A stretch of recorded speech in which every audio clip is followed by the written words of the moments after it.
దేవుని స్వార్థి కనుక ఖచ్చితంగా ఏదో ఒక రోజు దేవుడు లెక్క అడుగుతాడు.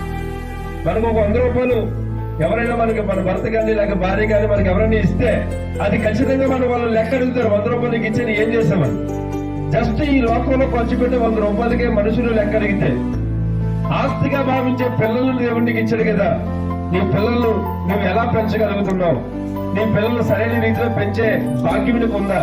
నీ బిడ్డలు దేవుని మాట వినగలుగుతున్నారా అని ఈ రాత్రి మనం పరిశీలన చేసుకోవాలి. అందుకని దేవుని వాక్యం తెలియజేస్తా ఉంది. పిల్లలు ఎవరట?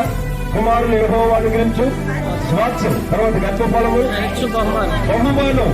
ఈ బహుమానాన్ని ఈ రోజు ఇక్కడ కూర్చున్న తల్లిదండ్రులారా, లేక ఈ రోజు భర్తలు చేసుకున్న తల్లిదండ్రులు గాని బహుమానాలు ఏం చేయగలుగుతున్నాం? చాలా సార్లు మనం పిల్లలు బహుమానాలు గెలుస్తూ ఉంటారు. వాళ్ళు ఎగ్జామ్ లో కానీ, రన్నింగ్ రేసులో కానీ, కబడ్డీలో కానీ, ఖోఖోలో కానీ పిల్లలు గేమ్స్ పెడుతూ ఉంటారు. ఆగస్టు 15 కానీ, లేకపోతే జనవరి 26 కానీ, లేకపోతే ఏదో సంథింగ్ అకేషన్ ఏదైనా వచ్చినప్పుడు వాళ్ళు గేమ్స్ పెట్టినప్పుడు వాళ్ళకి గిఫ్ట్లు ఇస్తూ ఉంటారు. పిల్లలు చాలా సంతోషంగా తీసుకుంటారు.